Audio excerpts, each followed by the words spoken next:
ನಮಸ್ಕಾರ. ತಿಬ್ಬಾಸ್ ಗ್ರೂಪ್ ಅವರ future model of India edition 5 grand ಫಿನಾಲೆಗೂ ಒಂದಿನ ಮುಂಚೆ ಟ್ರೈನಿಂಗ್ ಸೆಷನ್ಸ್ ಇರುತ್ತೆ. ಈ ದಿನ 28th ಸಂಡೇ ಬಂದಿತ್ತು. ನಾವೆಲ್ಲರೂ ಸಹ ರೆಡಿಯಾಗಿ ಸರ್ಕಾರಲ್ಲಿ ಲೊಕೇಶನ್ಗೆ ಹೊರಟ್ವಿ. ಲೊಕೇಶನ್ ನಮ್ಮ ಡಾಕ್ಟರ್ ವಿಷ್ಣುವರ್ಧನ್ ಸರ್ ಅವರ ಸ್ಮಾರಕದಲ್ಲಿತ್ತು.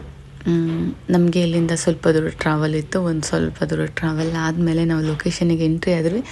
ಕೆಲವೊಬ್ಬರು ಮಾಡೆಲ್ಸ್ ಬಂದು ವೆಯ್ಟ್ ಮಾಡ್ತಿದ್ರು. ಸೇಮ್ ಡೇ ನಾವು ಫೋಟೋಶೂಟ್ ಸಹ ಮಾಡಿಸ್ತೀವಿ ಮಾಡೆಲ್ಸ್ಗೆ.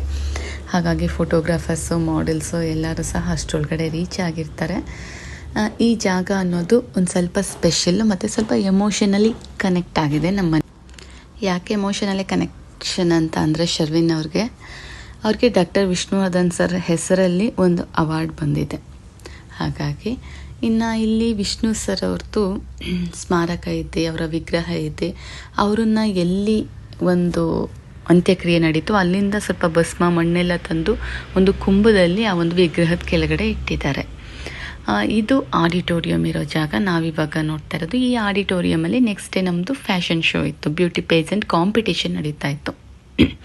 ಕಾಂಪಿಟೇಷನ್ ಅಂದರೆ ನಿಮಗೆ ಗೊತ್ತೇ ಇರುತ್ತೆ, ಸೋಲು ಗೆಲುವು ಎಲ್ಲ ಇರುತ್ತೆ. ಆ ಸೋಲು ಅಂತ ಹೇಳಲಿಕ್ಕಾಗಲ್ಲ, ಆ ಒಂದು ಗೆಲುವಿನ ಹಂತಕ್ಕೆ ಮೆಟ್ಟಿಲುಗಳ ಮೇಲೆ ನಿಂತಿರ್ತೀವಿ. ಒಬ್ಬರು ಫಸ್ಟಲ್ಲಿದ್ದರೆ ಒಬ್ಬರು ಸೆಕೆಂಡು, ಒಬ್ಬರು ಥರ್ಡ್, ಈ ರೀತಿ ಸ್ಟೆಪ್ ಬೈ ಸ್ಟೆಪ್ ಇರ್ತಾರೆ.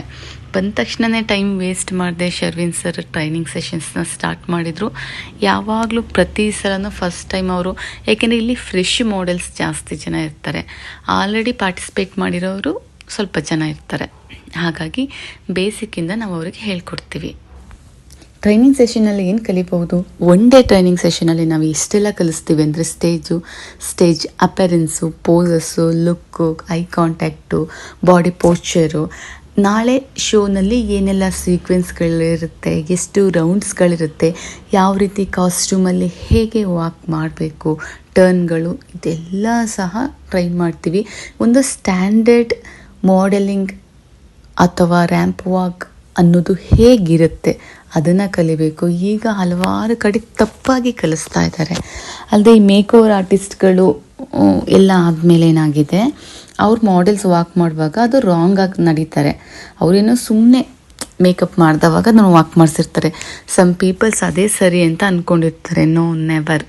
ವಾಕ್ ಅಂದರೆ ಅದರದ್ದೇ ಆದ ಕೆಲವೊಂದು ಸ್ಟ್ಯಾಂಡರ್ಡ್ಸ್, ರೂಲ್ಸ್ ಅನ್ನೋದಿರುತ್ತೆ.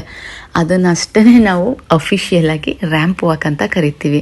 ಇನ್ನು ಮಿಕ್ಕಿದೆಲ್ಲ ಜಸ್ಟ್ ಅವ್ರಿಗೆ ಏನು ಗೊತ್ತು, ಆ ಶೋಗೆ ಏನು ಚೆನ್ನಾಗಿ ಕಾಣಿಸ್ಬೇಕು ಅದಷ್ಟೇ ಮಾಡಿರ್ತಾರೆ. ಇಲ್ಲಿ ನಮ್ಮ ಕಾಂಪಿಟೇಷನಲ್ಲಿ ಸೋಲೋ ಪರ್ಫಾರ್ಮೆನ್ಸ್ ಅನ್ನೋದು ತುಂಬ ಇಂಪಾರ್ಟೆಂಟ್ ಆಗಿರುತ್ತೆ. ಹಾಗಾಗಿ ನಾವು ಆ ಸೋಲೋ ಪರ್ಫಾರ್ಮೆನ್ಸ್ಗಳನ್ನ ಜಾಸ್ತಿ